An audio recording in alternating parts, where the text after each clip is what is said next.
دنیا کی سب سے انوکھی اور عجیب و غریب بادشاہت، جس سلطنت کا بادشاہ ہواؤں میں سفر کیا کرتا تھا اور ایک ایسی حسین و جمیل ملکہ جو جنات کی اولاد میں سے تھی۔ یہ اپنی سلطنت کی سب سے خوبصورت شہزادی تھی، جس کی قوم آگ اور سورج کی پوجا کیا کرتی تھی۔ پیارے دوستو، دنیا کی یہ سب سے منفرد اور عجیب و غریب بادشاہت اللہ تبارک و تعالی نے کس کو عطا فرمائی تھی؟ اور اس بادشاہ کے پاس ایسی کون سی طاقت تھی جس کی وجہ سے دنیا کی تمام تر مخلوقات اس کی تابع و فرمان بردار تھی؟ اور یہ حسین و جمیل ملکہ کون تھی؟ اور اس کی سلطنت کے لوگ آگ اور سورج کی پوجا کیوں کیا کرتے تھے؟ اور پھر اس ملکہ کو اللہ تبارک و تعالی نے کس طرح ہدایت دی اور یہ کس طرح اللہ تبارک و تعالی کی وحدانیت پر ایمان لے کے آئی؟ پیارے دوستو، دنیا کی تاریخ میں صرف 4 ہی ایسے بادشاہ گزرے ہیں جن کو اللہ تبارک و تعالی نے پوری روئے زمین پر بادشاہت عطا فرمائی تھی، اور ان چاروں بادشاہوں میں سے سب سے انوکھی بادشاہت اللہ تبارک و تعالی نے اپنے پیارے پیغمبر حضرت سلیمان علیہ السلام کو عطا فرمائی تھی۔ حضرت سلیمان علیہ السلام اللہ تبارک و تعالی کے برگزیدہ پیغمبر ہیں۔ اللہ تبارک و تعالی نے جنات، پریوں، انسانوں اور تمام مخلوقات کو حضرت سلیمان علیہ السلام کے تابع کیا تھا، یہاں تک کہ ہوا بھی آپ کے حکم سے چلا کرتی تھی۔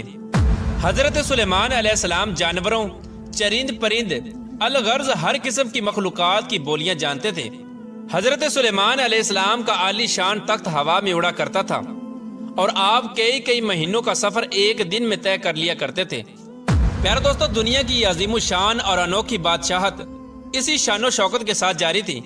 کہ ایک دن حضرت سلیمان علیہ السلام اپنے لشکر کے ہمراہ کسی سفر پر روانہ ہوئے۔ سفر کے دوران تمام تر مخلوقات حضرت سلیمان علیہ السلام کی خدمت میں مختلف قسم کی ڈیوٹیاں سر انجام دیتی تھی۔ حضرت سلیمان علیہ السلام کے اس لشکر کے اندر جنات، پریاں اور ہر قسم کی مخلوقات موجود تھی، اور اسی لشکر کے اندر ایک خاص قسم کا پرندہ بھی تھا جو حضرت سلیمان علیہ السلام کا چہیتا پرندہ تھا۔ اس کی ڈیوٹی یہ تھی کہ جہاں کہیں بھی حضرت سلیمان علیہ السلام کا لشکر رکتا تو یہ پرندہ حضرت سلیمان علیہ السلام کے لیے زمین کے اندر سے پانی تلاش کرتا تھا، تاکہ حضرت سلیمان علیہ السلام اس پانی سے وضو فرما سکے اور اس پانی سے باقی تمام تر ضروریات کو پورا کیا جا سکے۔ یہ پرندہ، جس کا نام ہدہد تھا، اس کی نظر کے اندر اللہ تبارک و تعالی نے اس قدر طاقت رکھی تھی کہ یہ پرندہ ہوا میں اڑتے ہوئے زمین پر نگاہ کر کے پانی کو تلاش کر لیتا تھا، اور جہاں کہیں بھی پانی موجود ہوتا وہیں پر حضرت سلیمان علیہ السلام کا لشکر پڑاؤ کرتا۔ حضرت سلیمان علیہ السلام کے پاس ایک ایسی انگوٹھی تھی جس کے اوپر اللہ تبارک و تعالیٰ کا اسم اعظم کنندہ تھا، جس کی وجہ سے تمام تر مخلوقات حضرت سلیمان علیہ السلام کی تابع اور فرمان بردار ہو گئی تھی۔ پیارے دوستو، اس جاری سفر کے دوران حضرت سلیمان علیہ السلام اور ان کے لشکر نے ایک مقام پر پڑاؤ کیا، اور وہاں پر پانی کی ضرورت پیش آئی تو حضرت سلیمان علیہ السلام نے اپنے چہیتے پرندے یعنی ہدہد کو طلب کیا تاکہ وہ پانی تلاش کریں، لیکن ہدہد وہاں پر موجود نہ تھا۔ یہ پرندہ اپنی ڈیوٹی سے غائب تھا۔ چنانچہ حضرت سلیمان علیہ السلام جلال سے فرمانے لگے کہ اگر آج ہدہد نے اپنے غائب ہونے کی قابل قبول وجہ نہ بتائی تو آج میں اس کو سخت سزا دوں گا۔ چنانچہ ابھی کچھ دیر ہی گزری تھی کہ اسی دوران ہدہد حضرت سلیمان علیہ السلام کی بارگاہ میں حاضر ہوا، اور حضرت سلیمان علیہ السلام کے جلال کو دیکھ کر ان سے معذرت کرنے لگا۔ تو حضرت سلیمان علیہ السلام نے ہدہد سے پوچھا کہ تم کہاں غائب تھے؟ تو ہدہد نے حضرت سلیمان علیہ السلام کی بارگاہ میں عرض کی، یا نبی اللہ، آج میں آپ کے لیے ایک عجیب و غریب خبر لایا ہوں۔ حضرت سلیمان علیہ السلام کے دریافت کرنے پر ہدہد نے بتایا کہ میں آج ایک عجیب و غریب ملک میں گیا جہاں ایک حسین و جمیل ملکہ حکومت کرتی ہے جس کا نام بلقیس ہے۔ اس سلطنت کے لوگوں کو اللہ تبارک و تعالیٰ نے بے شمار نعمتوں سے نوازا ہے، لیکن اللہ تبارک و تعالیٰ کی بے شمار نعمتوں کے باوجود بھی وہ لوگ آگ اور سورج کی پوجا کرتے ہیں، اور اس خوبصورت حسین و جمیل ملکہ بلقیس کا ایک عالی شان تخت بھی ہے جو 30 گز لمبا اور چوڑا ہے، جس پر خوبصورت ہیرے، موتی اور جواہرات جڑے ہوئے ہیں۔ ہدہد نے حضرت سلیمان علیہ السلام کی بارگاہ میں عرض کی، یا نبی اللہ، ان تمام تر نعمتوں کے باوجود شیطان نے ان لوگوں کو برے اعمال کے اندر مبتلا کیا ہوا ہے، اور وہ لوگ اللہ تبارک و تعالیٰ کی وحدانیت کو چھوڑ کر شرک کے اندر مبتلا ہیں، اور پوری قوم گمراہی کے اندھیرے میں ڈوبی ہوئی ہے۔ چونکہ حضرت سلیمان علیہ السلام اللہ تبارک و تعالیٰ کے برگزیدہ پیغمبر تھے، جب انہوں نے یہ بات سنی کہ وہ قوم اللہ تبارک و تعالیٰ کے سوا کسی اور کی پوجا کرتی ہے، تو حضرت سلیمان علیہ السلام نے ان کو دعوت حق دینے کا فیصلہ کیا اور اس ملک کی ملکہ کے نام ایک خط لکھا۔ اس خط کے اندر حضرت سلیمان علیہ السلام نے تحریر فرمایا کہ حضرت سلیمان علیہ السلام کی طرف سے یہ عزت والا خط ملکہ بلقیس کے نام۔ انسان کو اپنی طاقت اور قوت پر ہرگز ناز نہیں کرنا چاہیے، بلکہ اللہ تبارک و تعالیٰ کی وحدانیت کے حضور جھک جانا چاہیے۔ حضرت سلیمان علیہ السلام نے اس خط کو تحریر کر کے ہدہد کے حوالے کر دیا اور ہدہد کو یہ حکم دیا کہ یہ خط ملکہ بلقیس تک پہنچا دے۔ چنانچہ حضرت سلیمان علیہ السلام کا حکم پاتے ہی حضرت سلیمان علیہ السلام کا وہ خط لے کر ہدہد اڑتے ہوئے ملکہ بلقیس کے محل میں جا پہنچا۔ ملکہ بلقیس اس وقت اپنے عالی شان محل کے اندر آرام فرما رہی تھی۔ ہدہد روشن دان کے رستے سے ملکہ بلقیس کے محل میں داخل ہوا اور حضرت سلیمان علیہ السلام کا وہ خط ملکہ بلقیس کے سینے پر رکھ کر واپس نکل آیا۔ چنانچہ ملکہ بلقیس کی جب آنکھ کھلی تو وہ یہ خط دیکھ کر پریشان ہو گئیں۔ جب انہوں نے خط پڑھا تو اپنے حواریوں سے حضرت سلیمان علیہ السلام کے بارے میں دریافت کرنے لگی کہ یہ کون سا بادشاہ ہے اور کہاں کا رہنے والا ہے۔ چنانچہ درباریوں نے ملکہ بلقیس کو بتایا کہ حضرت سلیمان علیہ السلام بہت ہی طاقتور اور جلیل القدر بادشاہ ہیں، جو خود کو اللہ تبارک و تعالیٰ کا پیغمبر کہتے ہیں اور لوگوں کو دین حق کی طرف بلاتے ہیں۔ یہ سننے کے بعد اس خط کے متعلق ملکہ بلقیس نے اپنے درباریوں سے مشورہ طلب کیا کہ آخر کار اس خط کا کیا جواب دینا چاہیے۔ چنانچہ درباریوں نے ملکہ بلقیس کو یہ مشورہ دیا کہ ہمیں حضرت سلیمان علیہ السلام سے کسی قسم کا کوئی خوف نہیں کھانا چاہیے، کیونکہ ہمارے پاس بے حساب جنگی ساز و سامان ہے۔ اگر انہوں نے ہمارے ملک پر حملہ کیا تو ہم بھی ڈٹ کر مقابلہ کریں گے۔ اس کے باوجود جو آپ مناسب سمجھیں وہ فیصلہ آپ خود کر لیں۔ اس طرح ملکہ بلقیس نے درباریوں کی تجاویز سن کر کہا کہ بے شک ہم طاقتور قوم ہیں،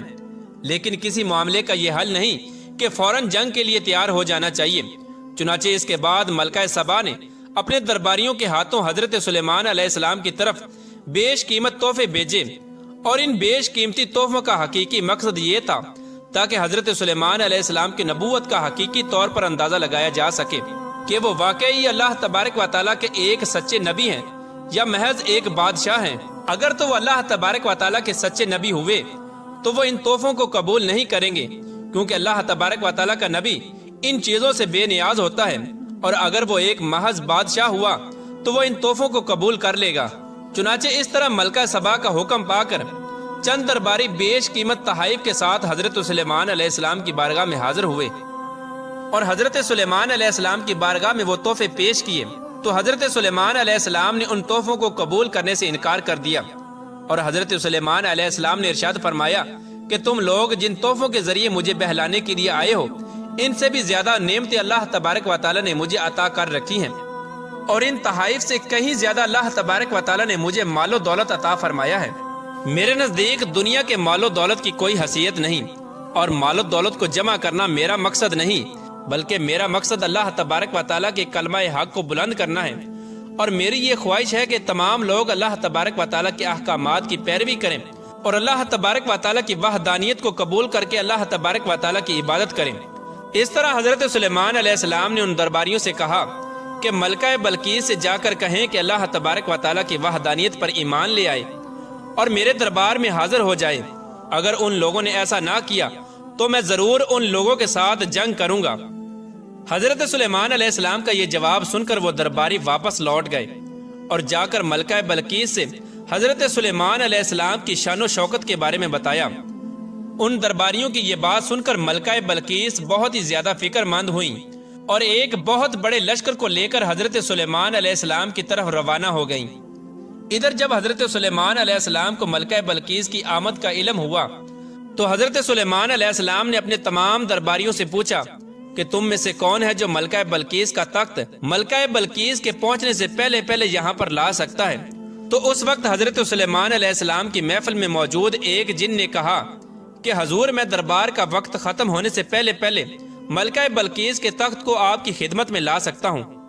تو حضرت سلیمان علیہ السلام نے فرمایا کہ نہیں، مجھے ملکہ بلقیس کے آنے سے پہلے پہلے وہ تخت چاہیے۔ حضرت سلیمان علیہ السلام کی یہ بات سن کر تمام درباری خاموش ہو گئے۔ اس وقت آپ کی محفل میں موجود اللہ تبارک و تعالیٰ کے ایک برگزیدہ بندے جن کا نام عاصم بن برکھیا تھا، انہوں نے کہا کہ حضور اگر آپ کی اجازت ہو تو آپ کے پلک جھپکنے سے پہلے میں وہ تخت آپ کی خدمت میں حاضر کر سکتا ہوں۔ چنانچہ حضرت سلیمان علیہ السلام کے پلک جھپکنے سے پہلے اللہ تبارک و تعالیٰ کے اس برگزیدہ ولی نے اس تخت کو حضرت سلیمان علیہ السلام کی بارگاہ میں پیش کر دیا۔ جب وہ تخت حضرت سلیمان علیہ السلام کی بارگاہ میں حاضر ہوا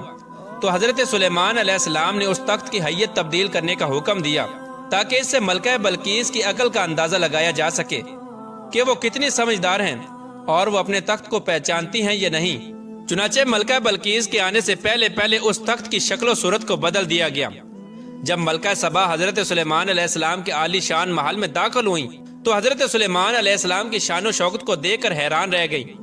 حضرت سلیمان علیہ السلام نے ملکہ بلقیس کا خیر مقدم کیا۔ ملکہ بلقیس حضرت سلیمان علیہ السلام کے حسن اخلاق سے بے حد متاثر ہوئیں۔ ملکہ بلقیس کے سامنے جب وہ تخت پیش کیا گیا تو ملکہ بلقیس نے اپنے تخت کو فوراً پہچان لیا اور حضرت سلیمان علیہ السلام سے کہنے لگی یہ تو میرا تخت ہے، اور اس عجیب و غریب منظر کو دیکھ کر سوچنے لگی کہ جو شخص اتنی دور سے اس تخت کو یہاں لانے پر قادر ہے بے شک وہ اللہ تبارک و تعالیٰ کا سچا نبی ہی ہو سکتا ہے۔ حضرت سلیمان علیہ السلام کے اس عظیم الشان معجزے کو دیکھ کر اور حضرت سلیمان علیہ السلام کے حسن اخلاق سے متاثر ہو کر ملکہ بلقیس اللہ تبارک و تعالیٰ کی وحدانیت پر ایمان لے آئیں، اور اس طرح اللہ تبارک و تعالیٰ نے اس خوبصورت شہزادی کو ایمان کی دولت نصیب فرمائی۔ پیارے دوستو، بعض روایات میں آتا ہے کہ ملکہ بلقیس کے ماں باپ میں سے کوئی ایک جنات میں سے تھا جن میں سے ملکہ بلقیس پیدا ہوئی۔ اسی وجہ سے بعض روایات میں یہ نقل کیا گیا ہے کہ ملکہ بلقیس جنات کی اولاد میں سے تھی۔